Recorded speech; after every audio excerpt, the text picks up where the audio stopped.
Hola, mi nombre es Manuel Grey Leal y trabajo en PSH como Creative Project Manager y Agile Coach.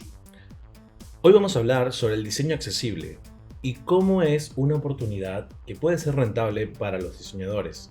Diferentemente de tu especialidad de diseño, el diseño accesible es algo que podemos aplicar desde el diseño gráfico hasta diseño de interiores y pasando a través de infinidades de disciplinas como el experiencia de usuario, interfaces, diseño web, diseño de aplicaciones y un gran etcétera. Ahora bien, ¿qué es la accesibilidad y específicamente qué es la accesibilidad web?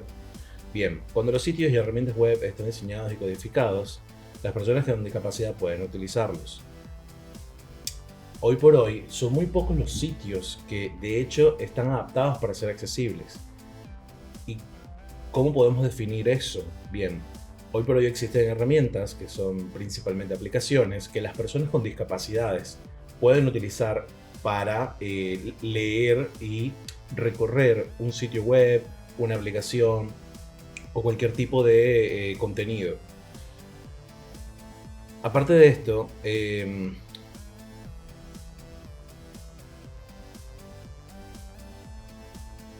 existen herramientas que también nos dicen a los diseñadores si estamos siendo accesibles o no. Esto, por supuesto, nos ayuda a cortar la brecha entre incluir o no incluir a las personas. Hacer nuestros sitios y nuestras aplicaciones web beneficia tanto a las personas con discapacidades como a las empresas que están proveyendo dichos servicios, como a la sociedad en general. ¿Okay? Los estándares internacionales hoy por hoy ya se acercan a una definición estandarizada de lo que ser accesibles significa. Por eso conocemos lo que son la WAI, la WAC-C y normativas como la ADA y algunas que incluso aplican a nuestro país que vamos a abordar un poco más adelante. Ok, la accesibilidad, ¿qué abarca? Porque este es otro punto importante y es en donde muchas veces concurrimos en un error. Pero más concretamente significa poder percibir, comprender, navegar e interactuar con contenido web de todo tipo. De nuevo, estamos hablando desde poder leer una página, desde poder interactuar con dicha página, desde entender y trabajar con una web app, desde llegar a una aplicación que se conecta a la internet. Y así infinidad de cosas, porque inclusive ver un video que sea accesible, una publicidad estática, pero que tenga una correcta tipografía, un buen contraste para que pueda ser legible, son muy pocos de la infinidad de ejemplos que te vas a encontrar que aplicaciones de la accesibilidad en web. Bien, ¿qué tipo de discapacidades estamos hablando y cuáles abarca? Estamos hablando de auditivas, cognitivas, neurológicas, físicas, del habla y visuales. Es decir, que no necesariamente estamos hablando de un tipo específico de discapacidad como la primera que se me viene a mí a la mente, y estoy seguro que es una de las más lógicas en pensar, es una persona con visibilidad reducida o ciega puede acceder a contenido web. Una persona, no sé, que ha perdido el uso de sus manos, ya sea porque haya perdido sus miembros o porque tenga algún tipo de parálisis, también consume contenido web. Personas sordas, personas mudas, personas con algún tipo de daño neurológico, es decir, que llevan algún tipo de retraso o tienen algún síndrome. Todo este tipo de limitantes pueden ser abarcadas por la accesibilidad web. Ahora bien, no solamente aplica directamente a personas discapacitadas o cuando hablamos de discapacitadas que tienen una condición perenne, también abarca a personas que temporalmente están discapacitadas o están en un contexto que lo hace incapaz de consumir un contenido. Y algunos ejemplos de esto son un dispositivo con una pantalla pequeña o dañada, los adultos mayores cuyos sentidos se van reduciendo y van perdiendo eficacia a través de los años, discapacidades temporales como alguien que tiene una fractura o algún tipo de lesión traumática que le impide el uso de sus extremidades, o por ejemplo que quedó temporalmente ciega, temporalmente sorda, temporalmente inhabilitada desde algún tipo neurológico. Pero también hablamos de limitaciones contextuales. ¿Qué quiere decir esto? Imagino que la mayoría de las personas que están viendo este video alguna vez se han cruzado con el estar usando su celular y que de repente están caminando en la calle, hace mucho sol y la pantalla no se ve. Es difícil porque el brillo de la pantalla llega a ser incapaz, o están en una situación donde hace mucho ruido, no sé, están en el metro, están en un corte de tránsito, están en una construcción, y esto hace muy difícil escuchar un audio, un video que por supuesto tiene audio. Esto también son limitantes que abarca la accesibilidad. Y otra muy simple y muy conocida en Latinoamérica es la conexión lenta a internet. Todas estas son posibilidades que pueden salvarse con un buen diseño accesible y con buena funcionalidad de accesibilidad. No voy a abarcar en detalle cuáles son las normativas, pero sí nombrarlas para que sepan de dónde parten y dónde pueden ir a buscar más información, que son las normativas WAI, que hoy por hoy son consideradas, esto es, la WAI es la Web Accessibility Initiative, que es básicamente la iniciativa de accesibilidad web, y se consideran estándares internacionales por la WCAG 2.0, que nos dice hoy, por ejemplo, y lo vamos a ver más adelante, cuáles son los contrastes aceptados para accesibilidad web. Y esto está también estandarizado dentro de las normas ISO, ESC 40500. Si están familiarizados con algún tipo de estas normativas, entenderán que básicamente lo que hacen es proveer estándares a los mercados y a las industrias para que estemos todos en la misma página. Bien, ok, algunos ejemplos de accesibilidad, porque entiendo que para quienes no han tratado en el día a día con personas con discapacidades, no se imaginan siquiera cómo es la situación de una persona ciega, sordo, muda, o con cualquier otro tipo de las limitantes que ya discutimos, físicas, de trastornos, traumas. Bueno, aquí tienen un par de ejemplos. Por ejemplo, dentro de lo que es Android tenemos la Android Suite, que te permite, mediante el uso de voz y nomenclando todos los posibles y cliqueables usos de botones, call to actions, links, todo lo que puede ser cliqueable en tu pantalla del celular lo numera, de modo que, por ejemplo, si tú le dices 22, en este caso que estamos viendo el ejemplo, te va a abrir Google Chrome. Tenemos alfabetos en braille que aprovechan las vibraciones del celular y que hacen distintos tipos de vibración o distintos tipos de sonido para mostrarle a la persona no vidente una posibilidad del uso de un lenguaje que ya conocen, que es el braille. Incluso hay, hablando de otros tipos de lenguaje, hoy por hoy existen videos, y lo vemos mucho, por ejemplo, en noticias o en mensajes políticos, donde tenemos a personas aplicando lenguaje de señas para traducir el contenido del video. Otro ejemplo es este de Vodafone, que es un mouse que utiliza el recorrido de nuestra visión ocular, o sea, de nuestro ojo, para hacer más, hablarlo más fácilmente, para tener una especie de puntero como el que tenemos en nuestras computadoras, pero dentro del smartphone. Y utilizas, por ejemplo, el pestañeo o el doble pestañeo para hacer clic. Ahí tienen una idea. Obviamente no son herramientas cómodas para nosotros que tenemos todas las capacidades. No son herramientas sumamente fáciles de acostumbrarse la primera vez que las empiezas a usar, pero de hecho casi todos los celulares la incluyen de alguna manera, así que puedes incluso explorarla sin necesidad de descargarte un software adicional. Lo importante de esto es que sepan que existen infinidad de posibilidades que salvan estas necesidades, porque donde tienes una carencia existe otro sentido exacerbado que se puede utilizar para suplantar cierta necesidad. Y quiere decir esto que, por ejemplo, si no puedo ver, puedo escuchar muy bien y mediante el uso de la escucha y el habla puedo consumir contenido. Ok, ahora, ¿por qué ahora? ¿Por qué estamos hablando hoy de accesibilidad web? ¿Por qué hoy se convierte en algo importante? Y esto es una respuesta que viene dada a infinidad de movimientos sociales. Si puedo nombrarles algunos, son el Me Too, el Black Lives Matter, que fueron las plataformas que movieron más masivamente esta sensibilidad cultural y social hacia temáticas de género, de inclusión.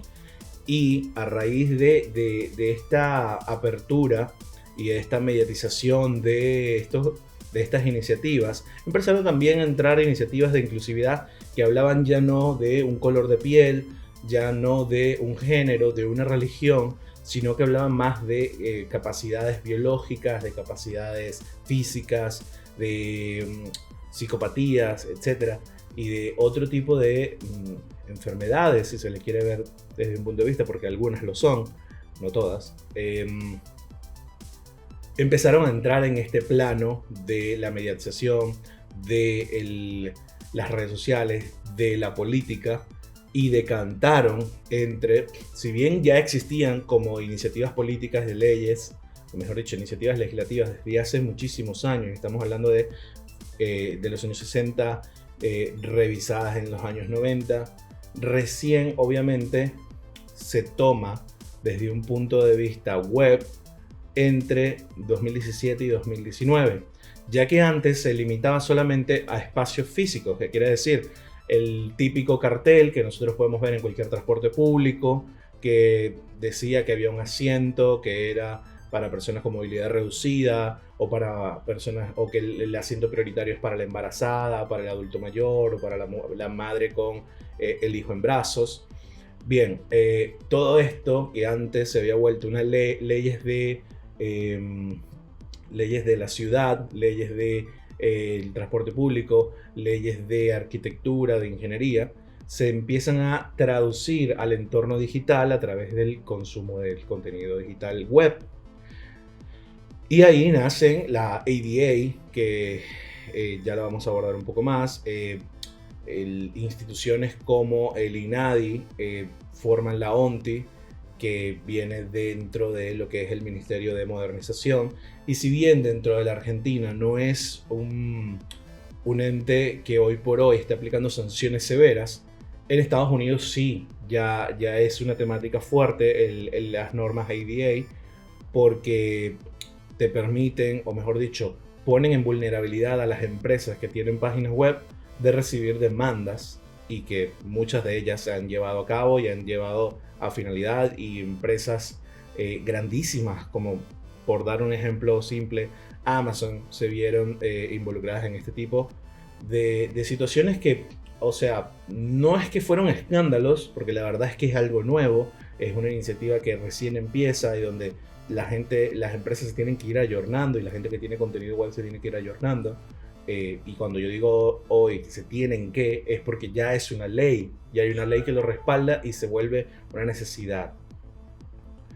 Ahora bien, si yo soy un diseñador, ¿cómo me involucro dentro de lo que es la accesibilidad web? Bien, una de las primeras cosas a considerar si somos diseñadores web, diseñadores gráficos, es el uso de contrastes. Si bien existen infinidad de errores funcionales que se encargan principalmente los desarrolladores web de resolverlos, porque son, por ejemplo, que una imagen le falta el texto alternativo, un título está mal nomenclado, tiene mal puesto una clase, no se sabe si un texto es un título o es un párrafo.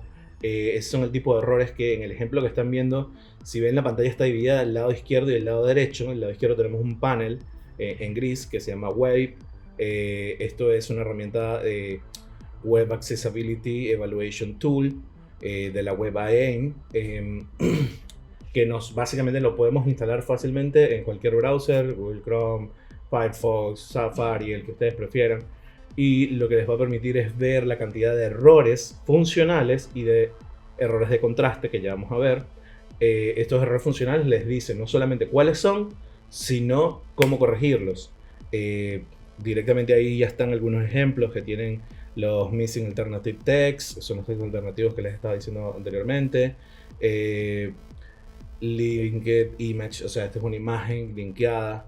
Después, textos que le faltan labels, un heading que no tiene ningún texto, botones que, si bien son, por ejemplo, cliqueables, no tienen ningún texto, por ende no se puede saber qué es el botón o a dónde va, o links que no llevan a ningún lado. Todo esto son errores funcionales. Ahora bien, el contraste.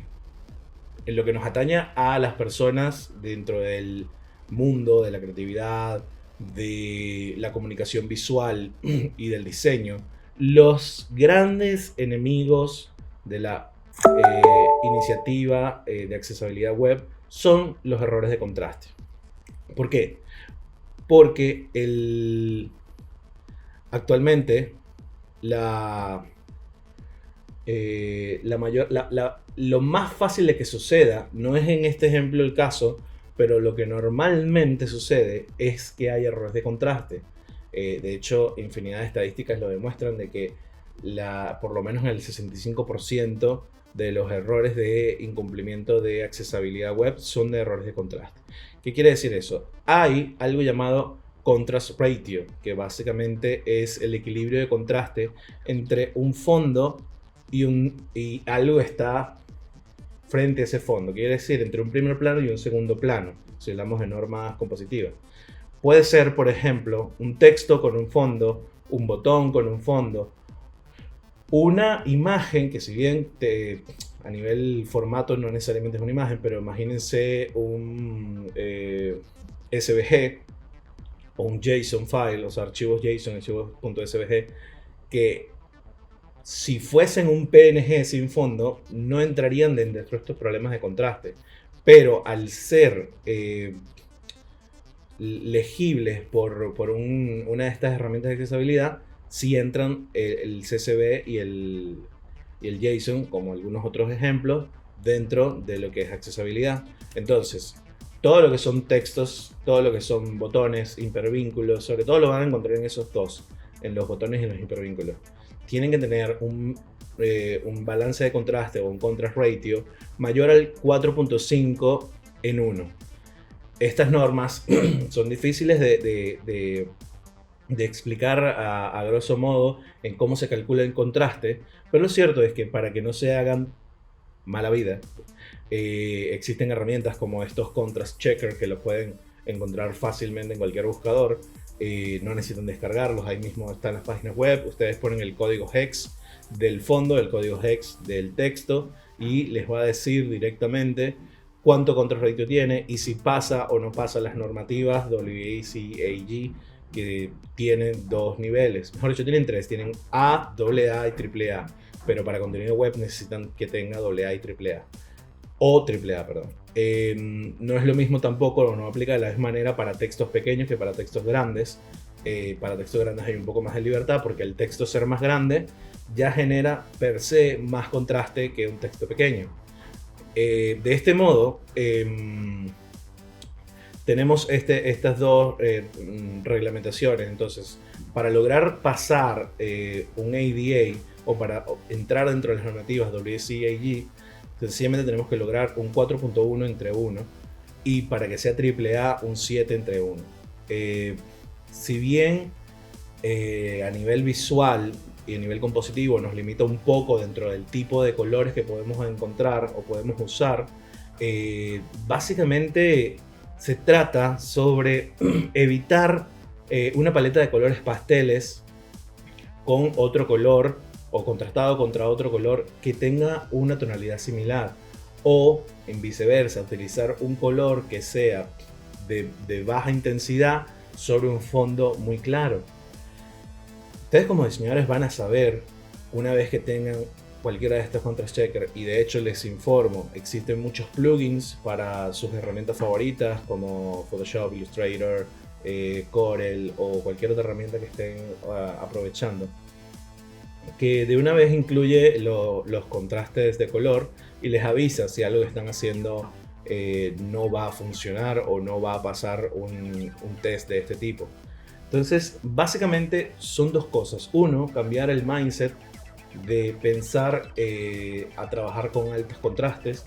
Y dos, utilizar una herramienta que nos permita revisar antes de enviar a producción o antes de enviar a un cliente un contenido que puede tener un problema de contrastes.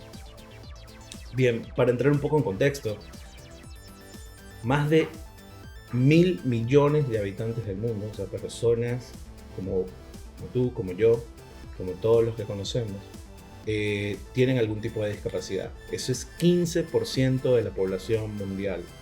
Solo en Europa, el 80% de su población. En Asia, es aproximadamente el 17% de su población. Hay muchos países que son difíciles de cuantificar.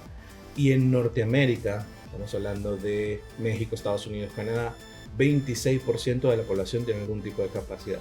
¿Qué quiere decir esto para nosotros?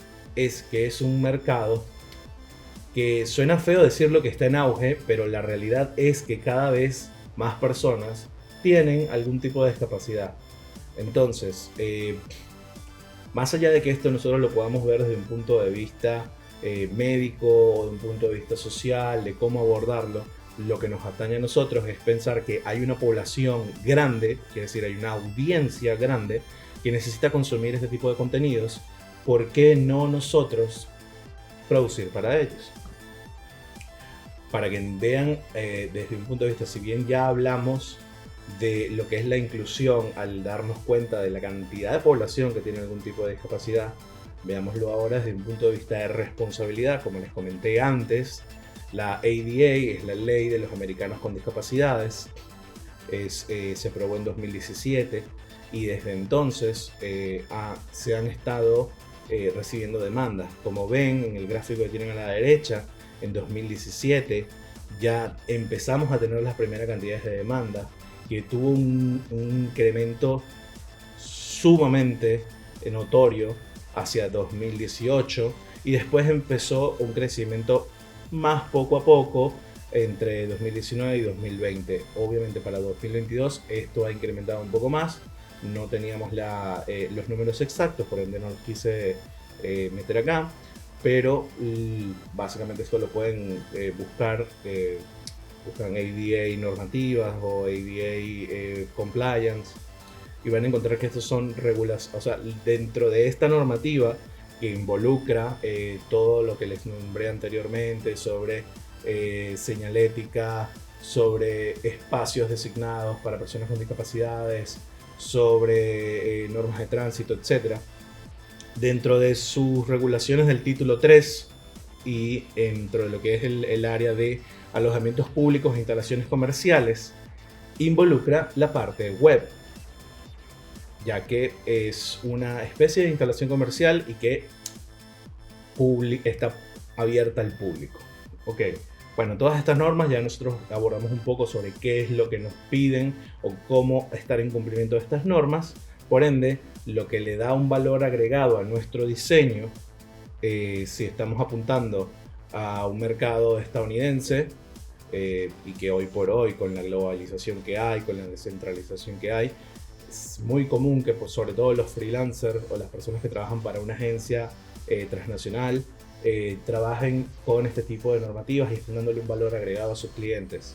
De todos modos, como les mencioné antes, dentro de Argentina también existen este tipo de regulaciones y estoy seguro que si nos están viendo desde cualquier parte de Latinoamérica, en cualquiera de sus países va a haber algún tipo de normativa y ley que regule este tipo de contenidos, que si bien no está tan expuesto al público, si bien no tenga este nivel de presencia dentro de lo legal, es una regulación, es una norma, es una ley en muchos casos.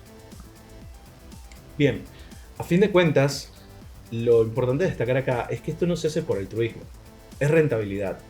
Tenemos un porcentaje de mercado de 13 trillones de dólares en renta disponible anual. Eso involucra a todas las personas con discapacidad y su entorno familiar, su entorno de cercanía, dado que piensen ustedes que cada persona que tiene algún tipo de discapacidad normalmente las personas que están a su alrededor tienden a seguir sus iniciativas, tienden a consumir los mismos tipos de contenido, tienden a rechazar los mismos tipos de contenidos que no cumplan con ese tipo de regulaciones porque los limita cada vez que quieran compartir con esta persona que tiene una discapacidad. Si le quieren dar un ejemplo para que lo aterricen más fácilmente, imagínense tratar de salir a comer con un amigo, con un familiar que tiene alergias, que es celíaco, que está en silla de ruedas y no puede entrar físicamente a algún local comercial o algún restaurante. Entonces, precisamente por esto, uno siempre tiene que pensar, bueno, esta persona va a poder acompañarnos, esta persona va a poder comer la comida que sirven en este local, y así sucesivamente. Bueno, lo mismo sucede con el contenido web. Bien, 75% de la población con discapacidad consume diariamente contenido web. Es decir, no es que estas personas por sentir frustración de que tienen alguna limitante van a dejar de consumir este contenido. Todo lo contrario, lo están consumiendo, lo están utilizando para trabajar, para estudiar, para entretenerse y para infinidad de actividades, y lo están haciendo hoy. Entonces, no se limiten ustedes a pensar que al ellos tener una limitante o al ellos hacérsele más difícil, no están abordando este tipo de contenidos. Y por último, y esta es la parte más interesante para nosotros como una oportunidad, 86% de las páginas de internet no están en cumplimiento de las normativas WCAG. Esto es una métrica de la empresa que fabrica la herramienta que vimos hace unos cuantos dispositivos atrás, que es la que nos dice los errores funcionales y los errores de contraste, e incluso las alertas, que no son penalizaciones, pero sí conviene corregirlas. Bien, ellos hicieron un cálculo de un porcentaje de muestra en internet y vieron este inmenso número de páginas web que básicamente están siendo vulnerables a demandas, que básicamente están perdiendo audiencia por no ser accesibles, y al estar perdiendo una audiencia importante, están perdiendo ganancias. De este modo, y viéndolo desde el punto de vista inverso, al ser ustedes diseñadores que trabajan con accesibilidad, están abordando un importante mercado que no ha sido explotado. Es un nicho que está libre y que, como lo vimos en los últimos puntos, es inclusivo, es responsable y además es rentable para ustedes involucrarse dentro de estas regulaciones y normativas, y sobre todo la iniciativa de hacer el internet mejor. Muchas gracias por su atención y espero que les haya interesado. Si quieren saber un poco más, no dejen de buscarme en LinkedIn como Greg. Ahí me van a encontrar a mí. Yo soy Manuel Greg Leal, y si quieren saber más, pueden contactarme.